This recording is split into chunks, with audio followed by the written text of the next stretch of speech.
Hey, everybody, it's Saturday. I know it's not Friday, and we are back with another episode of the 6-5 podcast. It's Saturday morning, like I said. Yep. You can check your watch, check your calendar, check your time. It's because I was on the road yesterday, but it wasn't for a 6-5. I was on the road with my amazing middle daughter. Well, she's actually my middle child. She's my second daughter, up at the BU, not Boston. Sorry, Northerners. This is the real BU, the one that wins national championships in basketball. Baylor University, although not this year, Pat. And I forced you to have to wait till Saturday to do the pod. So thank you so much for being flexible with me. And thank you, everybody out there, for waiting for us. But Pat, how you doing this morning? By the way, I'm going to lose the hat because everybody wants to see my beautiful head. And I kind of look like a gangster with that hat on because it's like one of those youthful hats that everyone wears, but my daughter said it looks way cooler on you than ththose old man dad hats with the straps in the back. Yeah, Dan, I missed your forehead the last 2 minutes you've been talking, but it's only a minute. It's only a minute. Yeah, I mean, whether we do this at Friday morning, Saturday morning, I mean, we're actually ahead of schedule if you bump us a day. I'm kind of a glass half full guy. Just the fact we're doing this on a Saturday, I just know people appreciate that. Well, dude, listen, I mean, sometimes you have to make sacrifices for the people you love. And so there's many people I love involved in the 6-5. And first and foremost, it's you, my bestie, the one I love the most in my business world. Should we cut that out correctly? Because that could be taken out of context. But we got a good show. It's been kind of an interesting week, Pat. It wasn't a huge news week. There's not any earnings this week that really we felt the need to speak of. There's a lot going on out there. It's been a weird sort of week in the economy. The market sort of took a dump this week. And then we got this really, really robust economic data on jobs, which is really weird because all the created jobs were basically part-time. California went to $20 an hour wages for fast food workers. And now all the fast food franchisees are firing people and laying people off like crazy. And Pat, I feel a little bit like, if I can just do a 20-second rant, I feel a little duped because, these jobs numbers keep coming out. And then I don't know if you've noticed this, but there's this revision thing that keeps happening. So we come out with these great job numbers. And then like a month or two later, we come out with a revision and it turns out they're not such great numbers. Can you imagine if, because you and I, we're not economists, but we talk about this a lot. Can you imagine if you and I were reporting our company, or if the tech industry, like NVIDIA comes out with its numbers and they're like, oh, we had this massive billions of dollars of growth. And they come out 30 days later and they're like, just kidding. We didn't grow at all. We actually shrunk this quarter. But no, only in government, only in agencies can we report that way. Dan, the jobs numbers look fishy. And after whiffing it, I don't know, is this the sixth downward revision? I mean, it is getting close to the election, and it's kind of funny how that happens. Well, I read it was only 6,000 negative full-time jobs, so it's all part-time jobs, and then all the headlines are like it's great, and then we get these revisions and no one talks about them. I'm not trying to get all weird on the show because I know we're a tech show, but it was like this all these things intertwine. We talk about this, the strength of the economy, the chips, China, US, like this does impact the tech industry in a big way. So I'm reading this stuff this morning and going down the Twitter X rabbit hole of all this stuff. And I'm like, oh my gosh, I hope people pay attention. That's all I'm going to say. I hope people are paying attention. But we got a great show today. We're going to talk. This was a really big week for Intel. And we'll talk about their new breakout of their products and Foundry business. We're going to talk about a new partnership that's going on with Oracle and Palantir. Groq made some big milestones, kind of made a business shift. I don't know if everybody saw Jonathan Ross's tweet this week.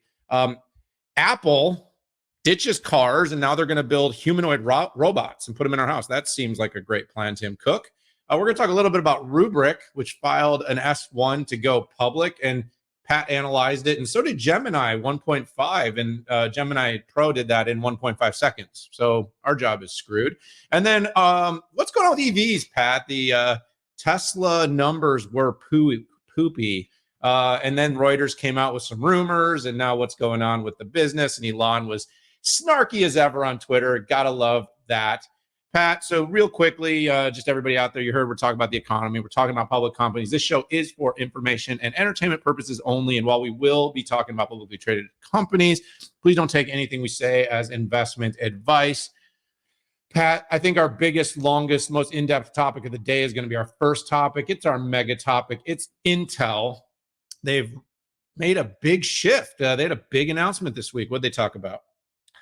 Yeah, so a little background here. Intel is what is called an IDM, an integrated device manufacturer. And what that means is it designs parts and it builds parts. And a few years back, when Pat Gelsinger announced that he was coming back, before that, there was a lot of discussion about, will Intel stay in the chip building business, right? There was a lot of people who said split it. That would be the best route. Just outsource everything to companies like TSMC and Samsung.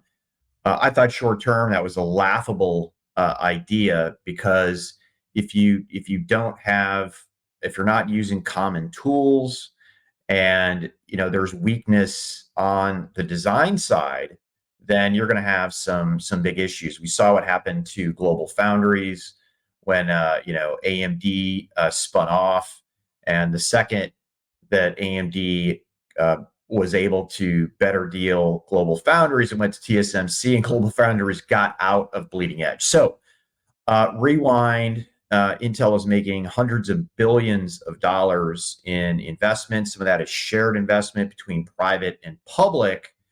And this resegmentation was to help the financial community better do comps, which is, let's separate the design and product company from the chip building and packaging company. And that would allow you to compare the Intel Foundry to companies like TSMC and Global Foundries, and the design company a better comparison to NVIDIA and AMD. And net, the market reaction was not positive, as demonstrated by the stock price. It was a difficult week, right? We saw the Dow go down 500 points, biggest loss in a long time. But I want to talk about kind of what happened, right? There was some sentiment that talked about, first of all, the media coverage was all about this $7 billion loss and the projected losses into the future.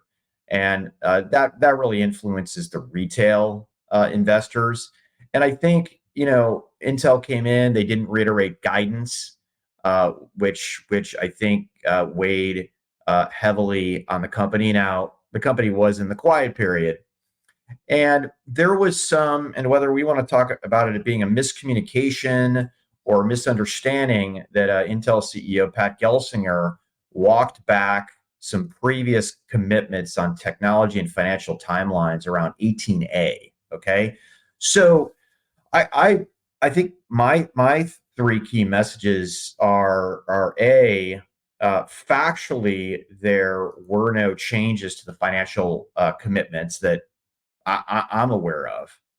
And the other thing I think that's important is to reinforce that the numbers and the guidance were very conservative for Intel. I mean, there's so many ways that this could be a much bigger business. I think the final thing is even breaking even has the capability to, at least what I've been reading and researching, is enabling the company to unlock an extra 200 billion in market cap just by breaking even.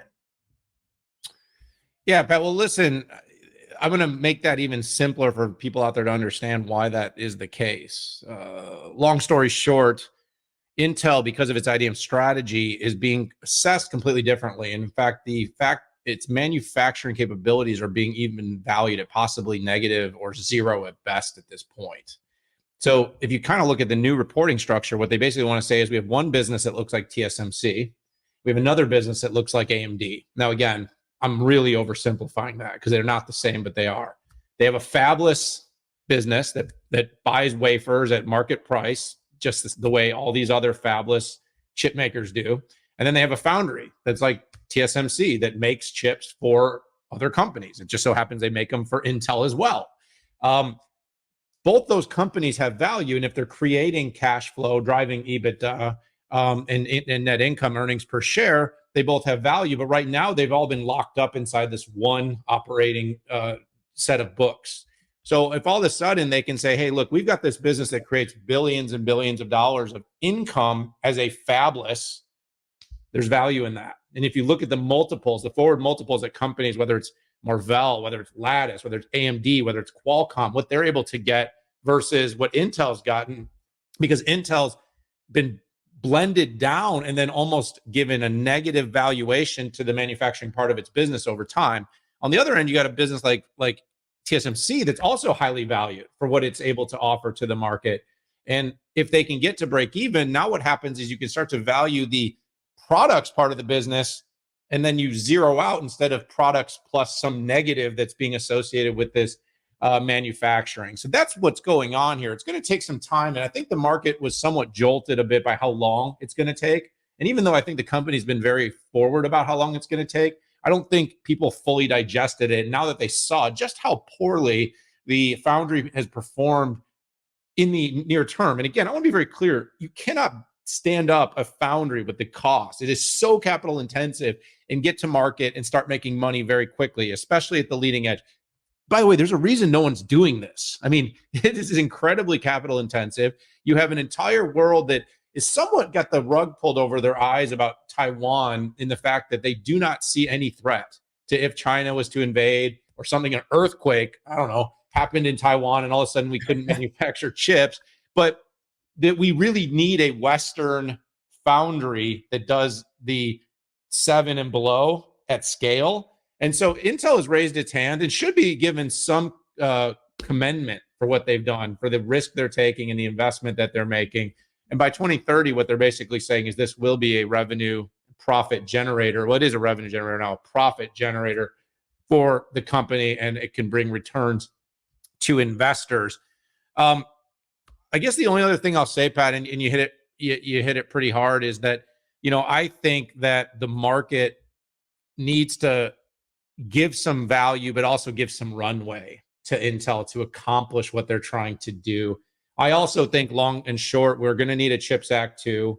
I don't think the government's serious about, I don't think they're serious enough. I know 52 billion sounds like a lot, but I'm pretty sure there was a line item for like a zoo somewhere in Nebraska that got like 28 billion in the latest multi-trillion-dollar budget. Yes, I'm kidding. Yes, I'm being sarcastic, but we spend more than that on things that have nothing to do with us every single day. We run $1 trillion deficit a quarter in this country. We spent 52 billion on the most fundamental, critical technology that's going to shape the next multiple decades in the economy and defense and technology leadership. So get it right, U.S. government. Get it right, world. Intel is doing the right things. It is hard. This is a very hard thing to do. And I do think they're making the right steps. But if you're a short-term investor trying to get a return, I don't think this is going to be a play for a lot of them. It's going to take some time, because this business isn't going to start making money for probably at least 4 or 5 years. And my biggest frustration, Dan, was people who really don't understand how this works. I mean, you have to lay down tens, 20, 50, $100 billion. That's 3 to 4 years before you generate a single cent in revenue, right? And as a foundry, you have to get into these perpetual nodes that last for 15 years. So, yeah, just the ignorance is frustrating. I think it's a combination of ignorance and fast money, Pat. And I mean, like, you know, right now you can throw a buck into some meme coin and crypto and get 8,000% return, or you can put money into a company like Intel that's building fundamental technology for the world, and not only developing it, but also now manufacturing it for other companies that are building fundamental technology for the world. And it might not drive you a return, and it hasn't driven a return. I mean, that's the truth. Like, you know, you look back and people have worked there 20 years and their options are underwater. I mean, that is the problem that investors have. And so they have to unlock this value, Pat. They have to unlock it. Dan, do you want to take this Facebook question? Ugh. No, I think my answer is no. I think that one is, if you've listened to Gina Raimondo and you listen to the federal government of the United States sees this technology as fundamental, foundational, and critical. They've called it the company a national treasure. They actually can't fail. We have banks too big to fail, and we'll bail them out when they make bad bets and bad loans. This is not a bad bet. Now, the ability to execute is going to be a question for some time, Pat, but that's my take. What's yours? Yeah, my take is similar in that. So, there would be a potential if Foundry is a massive success that it gets split off as its own company. I think that's a possibility. I'm very optimistic on what I'm seeing about 18A on the high performance computing. And by the way, that's PCs, servers, AI data center chips. I need to see some feedback on 14A from the mobile companies, because this model will not work without volume, and volume comes through mobile, not PCs. That's a good point. Look at where ARM got its volume. Yeah. I mean, it's Foundry economics, right? I think, but yeah, it depends. It helps on IP, but you can't operate. And notice the plus on wafer cost on 14A. They're saying it's going to be the best. The only way they get there is to sign up an Apple or a Qualcomm. Yeah, the packaging though, Pat, we didn't say much about it, but the packaging capabilities are robust, and they're very innovative on packaging. That's where they've been doing a lot of their winning so far. And the EDA partnerships are really only in their infancy, which is another thing that's coming. That comes at 18A, right? That's actually where they flagged that on their. Yeah, listen, I love packaging. TSMC, high performance computing, it's 10% of their revenue. I like it. It's good for Intel, but they've got to hit it on the wafers. Wow, we did spend 15 minutes on this topic, didn't we? No, yeah, well, no, because I did my whole little rant about blah blah at 10. I said this would be the longest one. I don't think we're going to hit this much time on anything else, Pat. Let's go to the next topic. Let's talk about a new partnership that's taking place between Oracle and Palantir. The interesting thing, Pat, about Oracle and Palantir, which maybe kind of fits somewhat nicely with my early, is they are very focused on Western interests. These are two companies. Alex Karp, the CEO of Palantir, has been criticized and even seen employees leave for his outspoken support of Israel. We know we're in a very complicated global moment right now in Gaza and what's going on there. Oracle and Larry Ellison's always been very supportive to Western interests. If you remember when TikTok was originally potentially being spun off, it was Oracle that was actually potentially going to take over, move all the data into their US data centers. They obviously are very supportive on the database side. They've got massive government contracts with almost every government institution. They are the database of the US and most of the West. Of course, SAP's got a lot of Europe. That's, to be very, very clear. But, another company that talks about Foundry is Palantir, but Palantir is not talking about Foundry in the ways that, we're talking about it with data centers. They're talking about it with cloud and workloads and applications all being brought into a common, ecosystem. And so what they basically are doing is they're moving some of their quote unquote Foundry workloads to Oracle. And then they're going to make their Gotham and AI platforms deployable across Oracle's distributed cloud. I think this is really important from a security, defense, and intelligence standpoint to win those customers. Oracle has shown a lot of strength there. They've got global relationships with regionals across with other big data center companies, so they're able to offer the regionality that you need that some of the other big cloud providers offer, but also offer it within the context of Oracle's security and privacy and data commitments. The way they position themselves, Pat, is that they are the hyperscale that is basically able to do AI and cloud for government anywhere in the world. So that is how they're positioning themselves. And for those that aren't following Palantir closely, Palantir is a analytics and AI platform that basically had come to market as the platform for defense. That is their position in the market. Now, their analytics tools are very powerful and can be used for a lot of other things, Pat, but that is what they came to market. That is how they've differentiated. And I think there's been a lot of enthusiasm about the company, albeit it has been somewhat controversial. I don't know if you remember their CEO recently talking about short sellers on short selling his stock so they could buy their Coke. That's a true story, everybody. It happened. It was on CNBC. But you know what?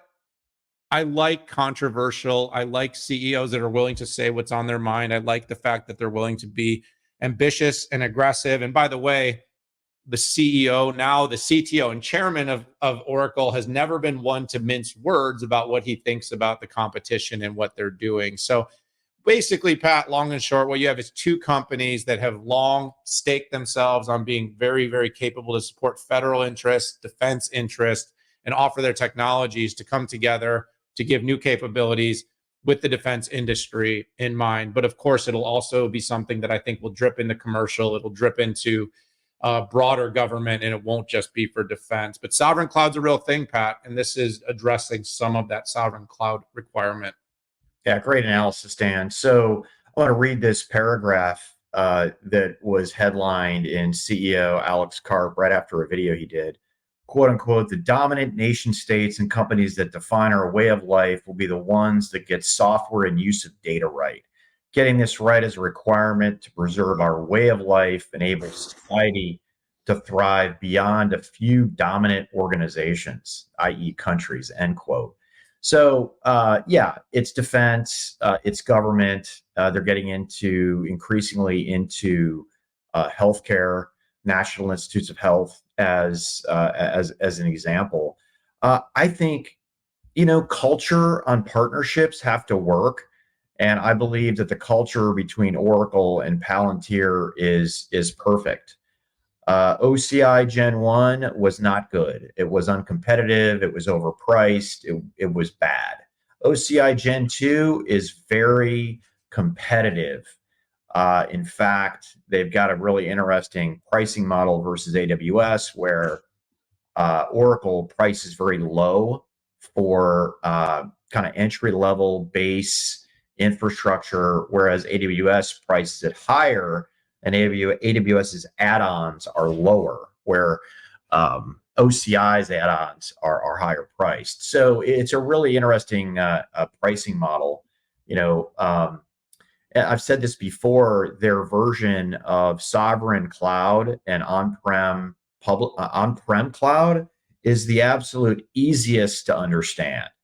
It's essentially take what was in the cloud and put it on-prem, put a chain link fence around it, run every Oracle app on it, including database, and do it as a service. So, and then sovereign, right? They're very clear about locations, badged employees in that country. It's just very simple, as opposed to the other cloud providers have a little harder time explaining that. So to me, it's a good match. It's very straightforward. Oh, all right. That one's good. Pat, by the way, I love the language. I was looking up the way Palantir describes its Foundry. It says it integrates the semantic, kinetic, and dynamic elements of your business. Woo! Yeah. I'm going to need to go back to college. All right, let's run down the next topic, Pat. You and I both, I think we're both investors in Groq. Let's put that up front on this. But the company has come out of its shell and it's had in just some really explosive moments over the last couple of quarters. Got a really nice readout on the all-in. Made some big acquisitions, but also, Pat, we're seeing some big milestones.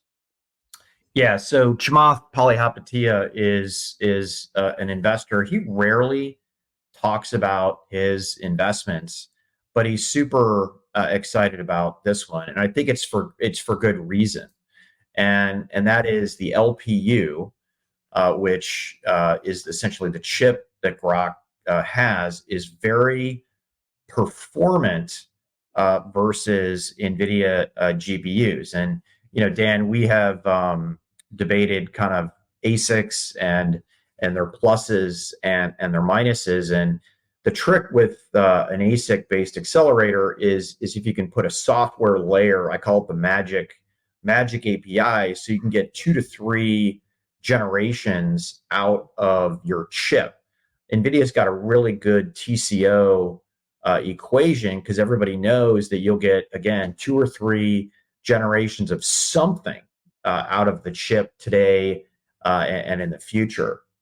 Perfect example is that GPT was trained on the predecessor to the A100, not the H100 or even the A100. So with that said, big news. They have 70,000 developers and 19,000 applications on their cloud, and their cloud is basically, this was an acquisition of Definitive IO CEO Sunny Madra.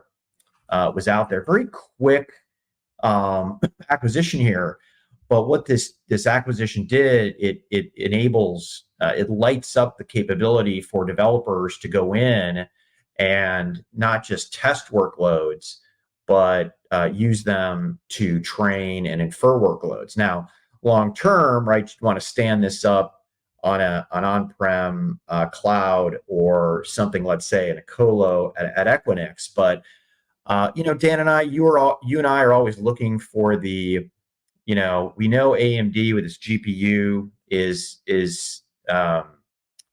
competitive. Intel in 2025 with Falcon Shores, with a little bit of ASIC juice involved, is a next player. But which ASIC is going to make things happen, right? Intel Gaudi, LPU. So exciting stuff and exciting progress by the company. Yeah, I think I saw Jonathan Ross share something. I don't know if it was on LinkedIn or Twitter. I'll have to find the link to it, but where he basically said we're not selling chips anymore, except to, specifically to some government defense requirements. And he's going to focus 100% on this cloud capability with with that acquisition. The company is really starting to stand up and make this, extraordinarily accessible to developers. And you saw the numbers from Sunny Madra, 70,000 developers now are developing 19,000 apps on the Groq cloud. Pat, I mean, it's an incredible bit of progress, and the need for alternatives. I understand that, that NVIDIA is an incredibly powerful company that builds great stuff. I think we can all agree on that.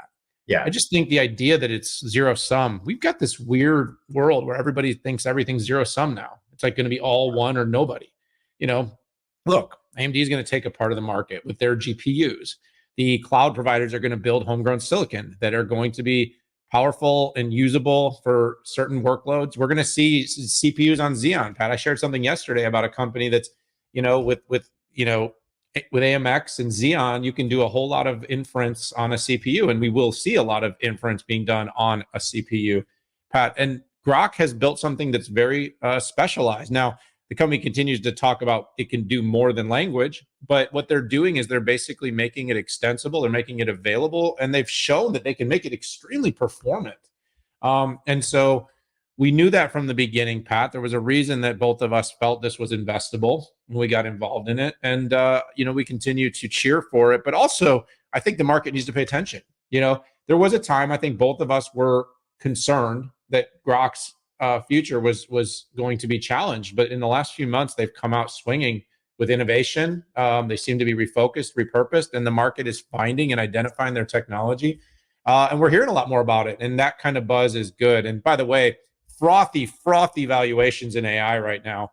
I mean, look, I shared something the other day. I think one company in 8 weeks went from a $300 million round to a $2 billion valuation on the same company without creating any additional revenue. VCs are back. The froth is back. I know we had a little bit of a sell-off this week. Crypto bros are back. The money is flowing in. The AI exuberance is here. But the nice thing about Groq, Pat, is this isn't exuberance. It's a real company, real technology. It's foundational, and it's in a space that needs more competitors, chip makers. So that is where we are at, Pat. So let's jump to Apple. The headlines were all over. Shelves car product, develops humanoid robot product. Pat, look, this one's kind of a little bit of a fun topic. It's a little less, it's not as geeky as the Palantir stuff. It's not as technical as the Intel stuff. But, it is a big question mark. And Pat, the topic is almost like, what the heck is Apple doing? Okay, they're being sued by everyone on the planet. It's a pile-on moment. They apparently, the Xiaomi's, we didn't talk about this on the pod, Pat, but we've seen Xiaomi come out with what looks to be a pretty nice car. Now, again, there's questions about its safety, but basically phone makers in China are like, we can do that. We're going to make a car. And basically now they've taken chips and an operating system and put wheels and electric motors around it. And they're creating a car that looks a heck of a lot like a Porsche Taycan, in my opinion. And they're selling them for like 30 grand US. Now, again, that's not fully loaded. And this is all speculation right now of how much this will be available. But the long story long is, what the heck is happening in Apple? Like, that they abandoned their plan after all these years. They've dissembled the team. I think they let, close to 1,000 people go that were part of the car project. And now the rumor is they're going to get into humanoid robots. Pat, I also shared something last night that Alibaba is going to get into delivering packages with rockets. This is a real thing. I mean, what a world we live in right now. Like, because getting your dog food next day isn't soon enough. So I need it delivered on a rocket. So, there's not a lot of details about this kind of home bot, but it's, we know that Amazon had a $1,600 Astro bot, that can deliver snacks and patrol the home, keep security. But what I'm not really quite sure about is, like, is this even a real thing? Is this a rumor? I mean, they've got an advanced tabletop home device that uses robotics to move a display around. So that's a starting point. But the way they're kind of picturing this thing and they're showing this thing is it's like a Boston Dynamics robot that's going to be walking around your house. Is it going to be cooking you dinner, doing your chores? Can it take my puppy out, by the way? Because this puppy needs to go out like every 15 minutes. I don't know, Pat. I just think this is super interesting. And, a smart display on some sort of mobile that's going to roam around your house. Did the Astro get legs? I know our guy, Panos Panay, is over at Amazon now. And, I trust with his innovation, it's going to advance the devices business, Pat. But, let me just kind of flip the topic. They always say, talk about what you want to talk about rather than what you're being asked. This robot thing feels like a rumor to me. It almost feels like an April Fool's joke, but it came after April Fool's Day. And if they are going to develop a robot, the dancing robots Tesla's putting out and everyone else is putting out, are they really ditching the car? Are they ditching their plan? Are they going to continue to roll out overpriced headgear and humanoid robots and rolling machines around their house? What the heck is Apple doing? And by the way, this created a lot of interest and hype, but they're still saying this is probably a few years, if not several years away from actually being something we would see in anybody's home. So, having presented to boards of directors and run various elements of corporate strategy for large companies in my past, I will tell you that in your strategic long-range plan, you're coming up with some big long-term bets in what you're going to invest in and what you're not for growth. And I think this is probably one thing on, in the slide deck of the potential 5 things that Apple could do. Now, strategically, they're a little hamstrung in that they're going to have a really hard time buying any company, right? We saw Amazon get shut down with Roomba, right? And then you have to look at core competencies. Now, Apple is very good at convincing consumers that it is safe. And if you think about a robot coming in and doing your laundry, being a roving security camera, delivering messages or food to your kids and stuff like that, trust is going to be paramount. And that's what I think Apple would be very, very good at. On the mechanical side, the company has demonstrated it is exceptionally well at miniaturization and things like smartphone and Apple Watch. But when it comes to motors, arms, rotating arms, the companies that have been doing that for 10 years are companies like Amazon, right? You have Amazon that's been doing this forever. I mean, they have Dan, you and I went to one of their distribution centers. We saw those orange robots driving around on the ground. You've got robotic arms doing things. You have something called Proteus. And remember the containerized storage robots where the pick, pack, and shipper didn't walk around the warehouse. The tray came to you, to the picker. And then, of course, you mentioned Astro. And again, I don't know how that's doing commercially, but you also have the Ring Always Home flying camera that Amazon runs as well. So that is a company that I think has much bigger potential to pull this off. They would have to, and as much as we like to attack Amazon for we can't trust you because for this reason or that reason, they're actually one of the most trusted consumer brands behind Apple, which is interesting. And then there's Tesla that has Optimus that they're putting big investments in. And I don't believe any date that Elon puts out after his cross-country, full self-driving. 5 years late. It's going to happen. Yeah. But anyways, it's he's claiming that Optimus will go into his manufacturing facilities in the next 3 years. So anyways, I think there's a lot of pluses of why Apple could be good at this, but if they can't get really good at mechanical and wheels, at arms and things like that, and they're going to get shut down from buying maybe a mid-sized company, it's going to be very difficult. But what is crystal clear is Apple's growth potential is murky, right? You can find a way to do low-cost smartphones, but they've been flirting with SE forever. New iPads continue to get pushed back because, like the PC market, people don't feel like they have a reason. Maybe the AI tablet will be a big driver. Maybe the AI smartphone will be a driver. But net, it's super murky. Yeah, I mean, like I said, this was a little bit of fun, very speculative. It is interesting. Every company's kind of competing. And Pat, I wasn't kidding about the Baba thing. So everyone out there, check that out. They want to launch rockets to drop packages off. Oh, I saw that. Yeah, my research for this one that popped up. Yeah, it was just again, we want to keep everybody on the front foot, as surprising and innovative as possible. It's good these companies are competing to disrupt. And Pat, you and I have been in those Amazon factories and watched the robotics work where they work for picking and packing and shipping. And I mean, there's some really interesting applications. I don't know, the humanoid robot thing. It's probably coming. It'll probably be driven by people buying their spouses in the future. It'll be the next version of the mail order spouse.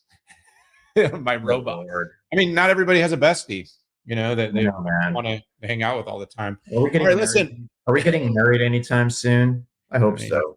Let's we haven't shown since Connor's wedding the potential when we put that on we put that little place setting on there. That, by the way, we're in the same shirt. Look at that. Look at us. Connor called that out in the chat. Look at that, Connor.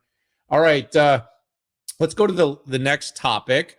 There is an iPad. There's been very little IPO activity in enterprise software for some time. Rubrik, Vipul Shah, our friends over there, we're advisors over there. They filed an S1 to go public. Yeah, they did, and it's pretty exciting. Like you said, it's a clear message that the IPO market is getting better. And one company coming out, doesn't make a trend, but we saw Reddit go out. Right, there's even rumors of Cerebras putting together potential filing soon. So I'm thinking we're back on that front. There's estimates that put the company at around $7 billion of value, and gross margins. The S1 showed that they look pretty good. I think it's 77% up from 70%. The revenue-based revenue, I know I was reading was a little bit of a concern, but Dan, as we've seen, moving from kind of licenses to SaaS, there is a rocky process to go and drive ARR. So, there is no free cash flow, right? For 2023, it was negative 15 billion. The company's not making money, which, by the way, it's been a while since I've seen a company come out and list when they had net income. So this is no different. No, I think the company is hitting at the right time too. When you look at all of the AI-related data investments, Dan, you and I both have came early to the conclusion that data management and part of that data protection and data security and resiliency is going to be a key part of any company's ability to put together a proper AI strategy. And that's the business that Rubrik is essentially in, which is to back that up, to protect that data. And when somebody does come in, nefarious folks come in and try to destroy the data, getting that data back and online very quickly. So congratulations to Bipple and the senior management team of the company. Yeah, Pat, it's really interesting because there's not a ton to cover. I like that you called that out. I do not understand. I cannot for the life of me understand this kind of continued propensity to put companies out as public companies that don't make money. So that's my criticism. It's nothing against Rubrik. It's just the sort of standard that it's become. Like, Pat, you and I have had some interesting conversations about valuation over the years, and it's really hard. I do understand companies grow and they grow into it, and you need liquidity, and liquidity enables scale, and scale creates massive valuated companies, and that's how VCs get their returns. And I mean, that's what has to happen. And I mean, the growth there, the 47% year-on-year growth is impressive. You want to know what was more impressive to me, though, was the fact that in 1.5 seconds, Gemini Pro was able to create a Rubrik S1 analysis that had a You love spot. that, man, don't you? I do. I want to talk about that only because you did such a good job of covering it. I just wanted to talk about whether or not, the equities analyst, the junior analysts, the junior wood choppers over at the big banks that come up and spend weeks and weeks digging out data to figure out how to position an IPO or an investment to their community can do that. Now, I do want to call out the fact that I was publicly critical about the fact that I thought the recommendations that the system actually made were pretty amateur. So while it did come up with a pretty good SWOT, the recommendations are where I think the money is to be made. That's why companies that trust people like you to advise them. They can do this background stuff. They can do the search. They can find the basics. But then what do you do? So the long story short, Pat, is I do believe this is a growing field, data protection. I do believe things like RAG will be beneficial from having the access to all the data. We heard what Cohesity is doing. We know that Rubrik's doing something similar. I think Bipple and his team made a really nice pivot on cybersecurity and not being over-focused on just the data protection part. I think cybersecurity will be maybe the second most important trend line behind AI, because as AI enables more scale of data, it also creates a whole lot of threat across the market space. Pat, I think people are longing for enterprise software IPOs. I'm betting you this thing will be heavily oversubscribed.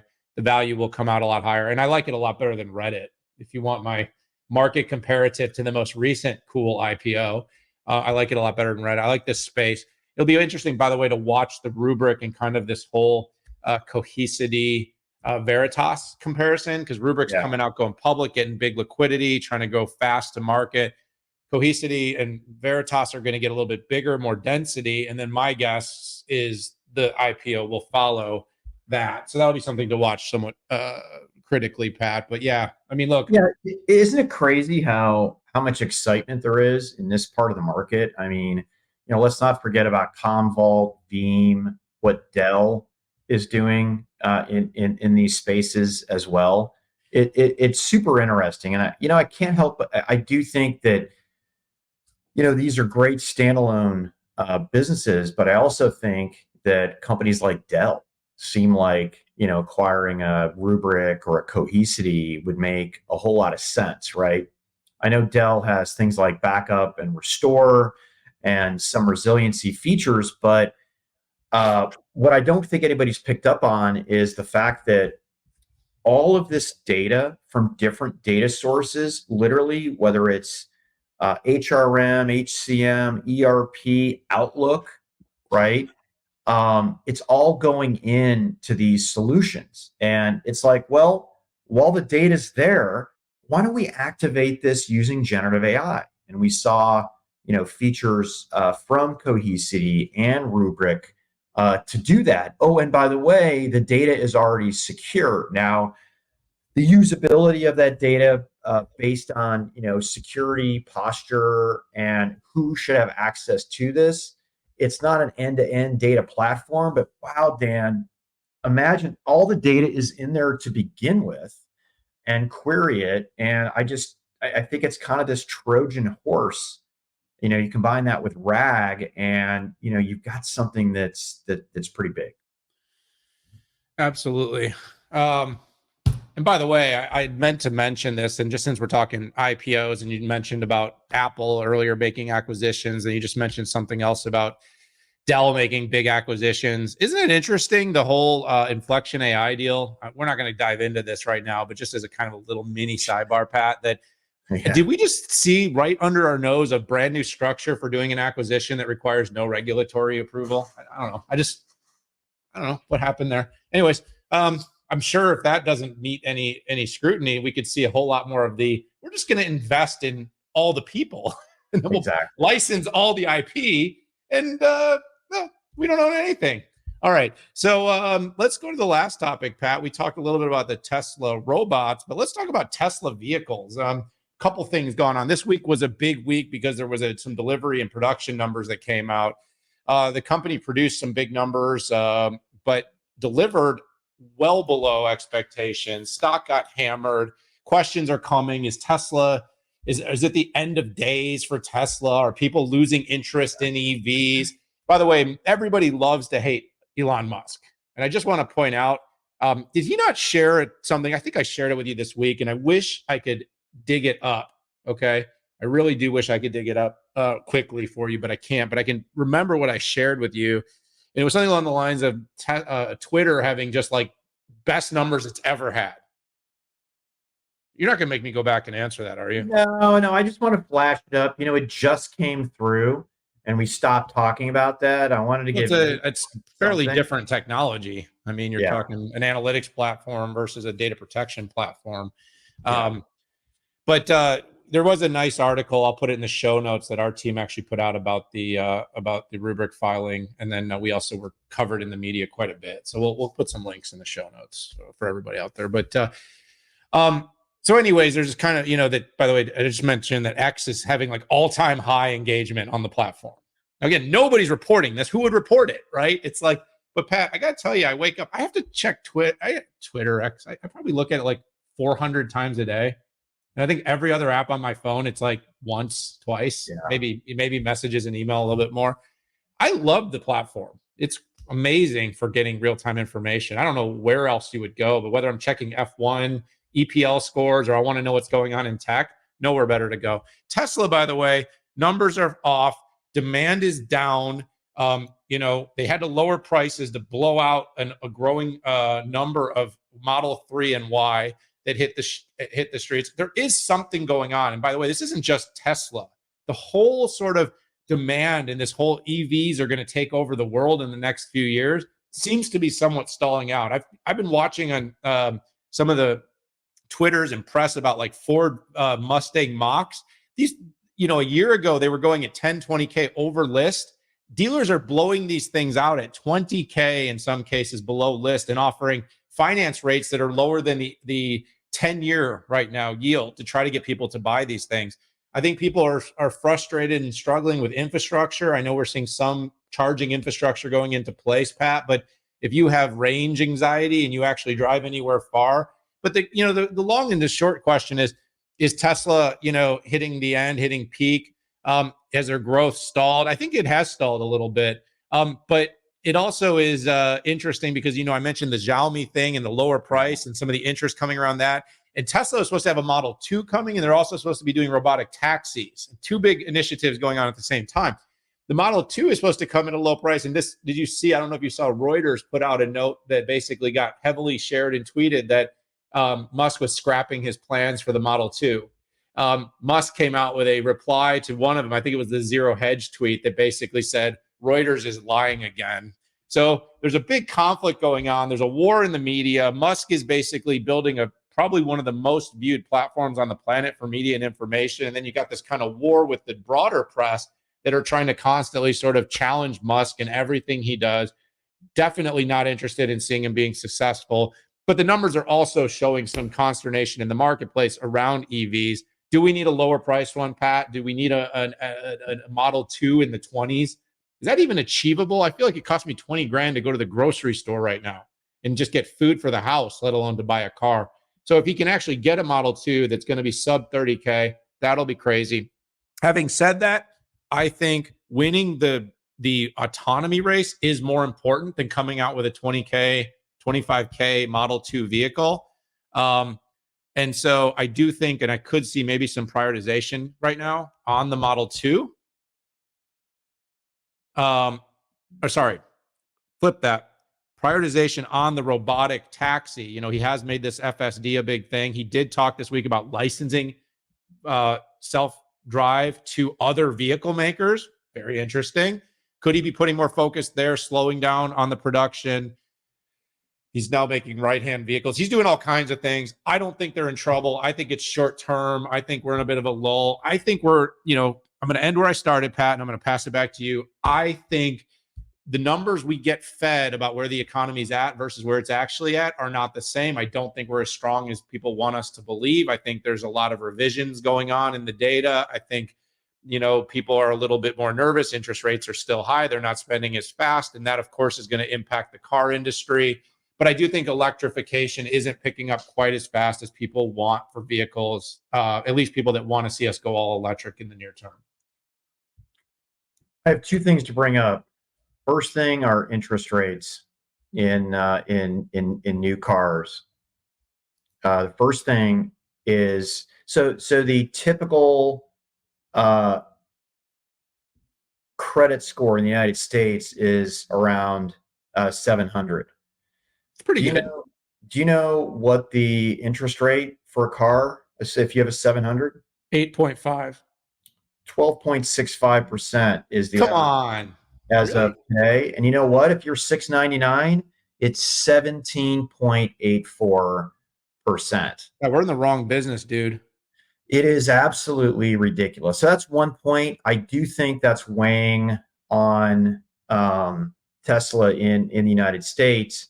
And in China, there's a whole heck of a lot of competition, and there's a freaking price war going on. And with all that capital expenditure that the company has made in China with a factory, they have to sell stuff out. So they're slinging mud, and they're in the mud with the Chinese manufacturers. The only way that Tesla gets out of that mess is first of all bleeding the competitors, but also robotic manufacturing, and that's where I think Optimus comes into play. And those people who are looking for EVs and not necessarily the self-driving capabilities, there is a lot of competition that's out there right now. Now, the combination of EV plus the level of safety that Tesla brings to the table is unparalleled. There's a full self-driving capability that's out there in beta, but it's not even necessarily, it's not approved, and multiple people aren't looking at that right now. So lots of things going on. I think there's a lot of Elon, we hate Elon out there, as you said in the run up, but more competition, interest rates sucks. Tesla needs to come out with their next hurrah, and I think you mentioned two, which is robotaxi plus this Model 2, which we manufacture here in our awesome Austin, Texas. If I were on my other porch on the other side, you might even be able to get a glimpse of And everybody, that's not a fake background. That's the way Pat lives. I just want you to oh, see that. come on now, Dusty. Yeah, Yeah. good looking background, man. That's a dream for me and most Tesla Model 3 owners. By the way, the model the Model 3, they did also offer huge discounts, but you do realize, like, so I'm a bit of a car guy, everybody. So if you get 0% interest, Pat, it's $16.67 per thousand on a 5-year note. So I mean, if you buy a $30,000 car, it's like 500 something bucks a month, or something like around 500 bucks. At 16% on a $30,000 car, you've added, right? Like, Right. You saw the meme of that lady talking about her $3,000 a month um, monthly bill for her car. dude, you're adding almost $6,000 a year of interest. No, I mean, think You're about $500 a month with another $500 a month of interest. So you just doubled the payment for the same vehicle. And people are going, oh, what? Okay, inflation's a problem, people, and interest rates of 16% to buy a freaking car. Dan, we go back where food was priced 5 years ago. There's not a single measurement that says we aren't up 25%. And you think of the typical American family trying to pay for food. We've seen that energy in California, electricity is up, 50%. I mean, so how are we getting 3%? What's that? Where's the 3% number come from? Well, it's a joke. That's year over year. But what that doesn't bring into account that real wages are stagnant. If real wages are stagnant and inflation went up 1 year 12%, then 7%, and then 3%, you can stack all of those increases and look back. And that's very frustrating for me. And I feel like, I'm not in this elitist type of thing, but it's such an elitist type of point of view to forget about the increases over the last 5 years. That's what's devastating to Americans. And people are like, gosh, inflation is tame. And why do people still think the economy sucks? They can't afford cars. Food is expensive. Electricity and gas are still more expensive. Actually, I need to go back and look at gas. Electricity is in certain states. And my gosh, there are certain insurers in California who are pulling out, saying that properties are uninsurable. And what happens when competition pulls out of anything? Average insurance rates for homes are going up. So I got an idea. If we just raise rates on just the really rich people, we can solve everything. That solves everything, dude. Everything. France increased its taxes on the super wealthy people, and guess what they did? They freaking left the country. I know. And by the way, I realize there's a little bit of additional Saturday sarcasm and sardonic sort of coverage here from Pat and I, but I think when I'm just reading it, like I said, too much doom scrolling, my friend. But I mean, you did see, like, I'm starting to see the list populating California of all the fast food, that how many jobs are being cut. Yeah. You can't, like, so now we're going to have either the choices that have been created are $6 cheeseburgers from McDonald's or $20 weight. Like, these companies can't function. So we're creating like that. And by the way, that extra couple of bucks that you've given does not enable them to afford the $6 burgers. You don't create enough wage growth to create the ability to buy stuff. We're going to end up like looking like Argentina if we keep this up. I know. That's depressing. Let's end on a good note. You and I are heading off tomorrow. We're going to head to Intel Vision. We're going to be talking, we're going to get the Intel's vision, which we talked quite a bit about at the beginning of this, at the head of this show. We're going to hear more about it. We're going to be sharing more. We're going to be sitting down with a number of leaders while we're there. And some of it will be out there for you on the 6.5. And then, Pat, we're heading to Google Cloud Next in Las Vegas. By the way, left San Francisco. I don't know why they would have done that, but I think they said it had nothing to do with the crime and everything to do with they needed a bigger venue. They need a bigger venue. Because Salesforce's conference, Dreamforce, is so small. you know? Well, what do we know? What do we know, Pat? We're just tech guys. We're not economists. We're not politicians. We're just speculating here and there, having a little fun. Don't fall out the window. All right, buddy. Great show. A lot of fun on this Saturday morning. Tomorrow morning, Max Verstappen and Sergio Perez will line up on the front row at the grid. Tonight. Oh, it's tonight here. Guess who's right behind him, Pat? Who? Lando Norris, number 3. Lando, come on, baby. McLaren. Let's go, Arsenal. Let's go 6-5. Thanks, everybody, for tuning in. See, when it's my show, I get to do shout-outs to all of my important teams. Pat, you go enjoy breakfast. Don't go do some nuclear fusion crap. Let's just have some fun. Let's talk tech. Let's stick around. All you out there, we appreciate you being part of the 6-5 community, but we got to go. We'll see y'all later.